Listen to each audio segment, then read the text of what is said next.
Hi everyone, welcome to part 2 of my tutorial for using Gelatos. Be sure to check part 1 for the more basic techniques, and in this part we're gonna start playing a little bit more with some layers and other mediums. So grab a cup of coffee and I hope you'll enjoy it. Bye! Okay, and another thing to try is I've used a stencil, this stencil from My Favorite Things. This also came with the October color kit add-on. This is called Diagonal Bars, and some texture paste from Ranger, and I applied the texture paste onto a piece of cardstock that is covered with gesso. So first I put gesso and then I put the texture paste. And I just wanted to show you how you could paint color the texture paste when it's still wet. And I did that on a video. I mixed all these colors, like all the gelatos and some ink with the texture paste. So you can check that out. I'm not going to do it again because you can see it all there. But I just want to show you the difference. You know, gesso is a primer, and texture paste is meant for adding texture, and it's absorbent, unlike the gesso. So the gesso keeps the paint on top of it. So when you add, I'm not sure it's going to be so obvious with the silver, but we will try, and I will help the gelato. This is called Silver Ice, and when you rub it, you can see that the texture paste really absorbs the product, absorbs the color into it. So you can get a nice tone-on-tone look just with one product. And I'm just helping with my finger. You could add a little bit more water, but you know, there's really no need. The gelatos are so creamy, and they move really nicely just with your fingers. But let's see how dirty this is. If you want, you can use a little bit water to move it around.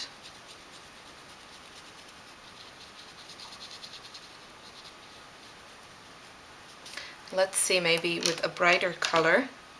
I've used already the orange. Let's try again the metallic mint, which is a beautiful minty color. Mint is like one of my favorite things lately. And again, I'm just going to use my finger. So you see how nicely the texture paste takes the paint. And I'm kind of working hard because I want to get also the gelato a bit on the spaces between. But you don't have to do that. And you'll probably get a brighter look like this when you put the gelato on top of the texture paste. Of course, the texture paste has to be dry. Than if you would mix it with the texture paste. So it really depends on what type of look you want. But this will probably give you brighter color because, you know, all the gelato is like on top.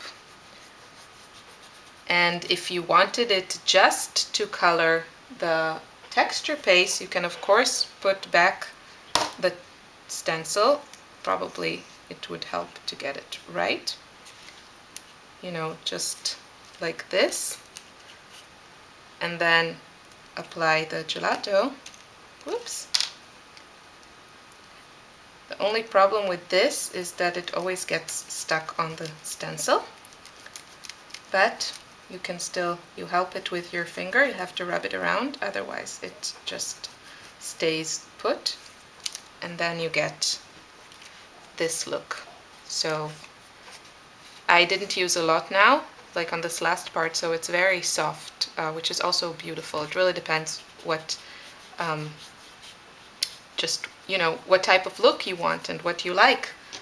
So it's all up to you. You just have to know how to use your products to get the look you want. And I can help it with a little bit water if I wanted it to run around a little bit, or even go crazy and so crazy, and hit it with some water. But because the texture paste is absorbent, it's not like the gesso, I won't be able to completely remove it.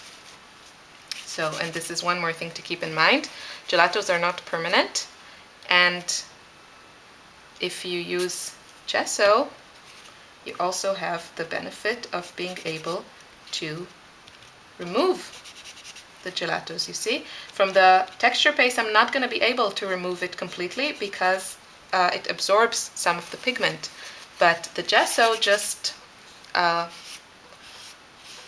holds the pigment on top of it, so I can remove it, which is fun because you can do other things with it. And I'm actually going to show you. I wasn't going to do another, yeah, I will show you. I'll be back. Okay, so here's another technique, and I am gonna start just with giving some texture to this example, and I'm gonna use the ink pad that this is my favorite things. This is Hybrid ink, and it's a lovely gray color. It is called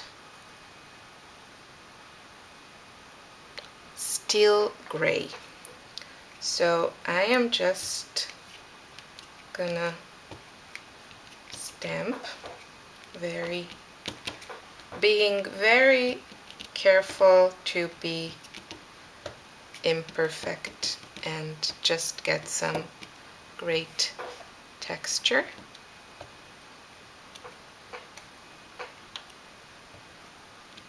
And this would look great as a background on a scrapbook page, and I might do that, but I just really wanted to put this in the technique video so you could see what I do with this. And I am also using the Ellie Studio Sycamore Lane stamp set that has all these fun images. And I might add this stamp, which I really like. It has all these cute arrows, and it's just perfect for adding texture. You could also do this with colored ink and, you know, create like a tone-on-tone look, which if you have seen my videos, you know I really love. Okay, so now I just want to make sure that this is dry. It's almost dry.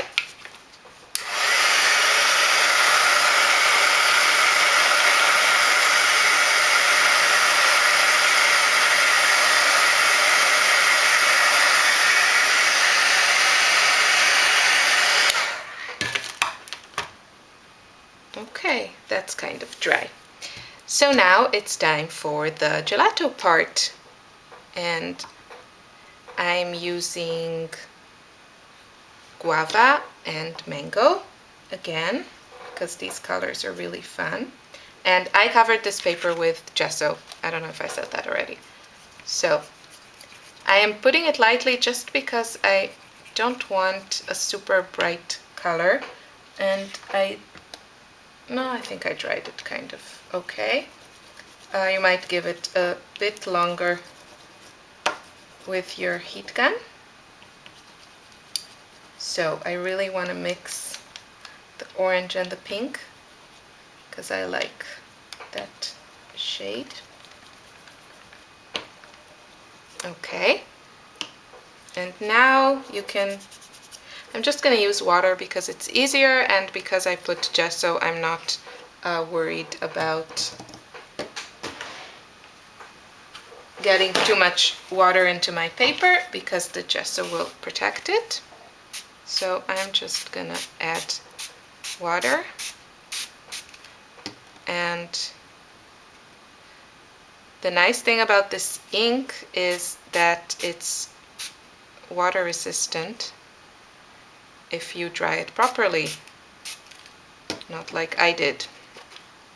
So don't do what I did, be better. Okay, so now you see that I hardly have to do anything because of the gesso. The color just runs and blends and it looks beautiful. So now I'm gonna dry this and I'll be back.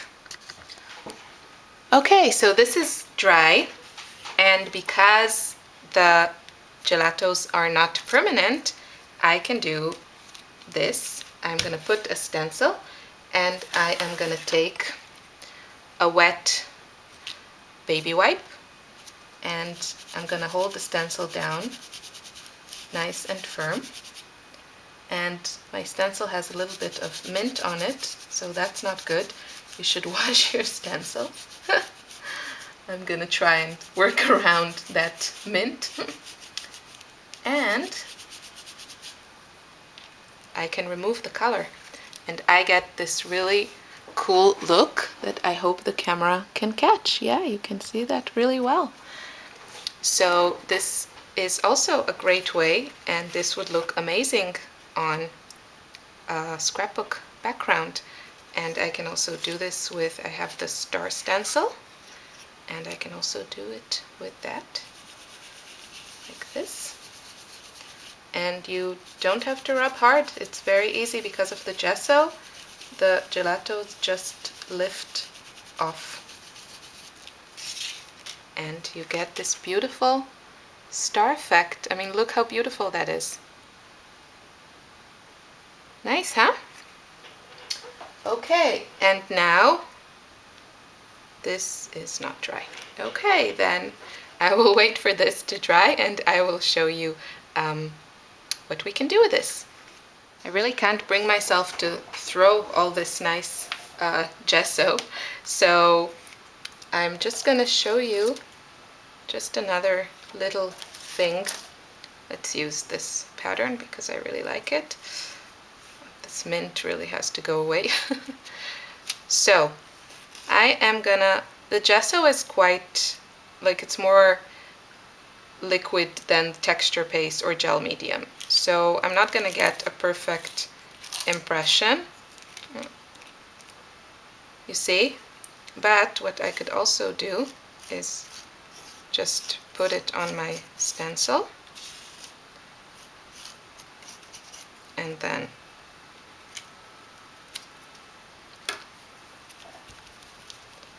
just put some pressure on it and get some texture, and you get this really beautiful texture. You know, it's not perfect, but it's this lovely look that just adds so much to a background of your pages. And I'm gonna let this dry and then show you what happens when we add a little bit color to it. Okay, so the last thing I will show you in this probably very long video is a little bit resist, and this is what I made before using the matte gel and some gelatos mixed together. And because I mixed them, this is now permanent, and unlike the gelato on its own, this will stay put and I can't remove the color. And this was already gessoed before, so I don't have to worry, and whoops, and I can move, like, make things fly around.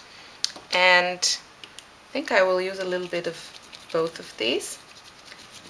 So, and this is the gesso that I colored with these colors. I'm not rubbing very hard. The gelatos are very nice and creamy. And I can use my finger, I can use wet wipe, I can use some water. It really depends on what look you want. You see that if I'm using my finger, this is the textured side of the cardstock. So you get this beautiful look and you can really see the texture because I'm rubbing it on the surface so it doesn't get into all the little nooks of the paper. And this is actually looking very cool also with the stars colored. So, you know, if you like it, you could totally leave it like this. You can add a little bit more water and then you'll get a more even look or more of a watercolored look. But we are talking about resist, so I am going to take a wet baby wipe. You should use a clean one. And try and remove the color only from the stars, which is not so easy. I can be more careful if I try. Or what I can do is add some water to this. And this would actually work great on watercolor paper because where there is no gel medium, the gelato will sink into the paper and you'll get a better image of the resist because you can lift it easily from the stars and the paper will absorb the gelatos.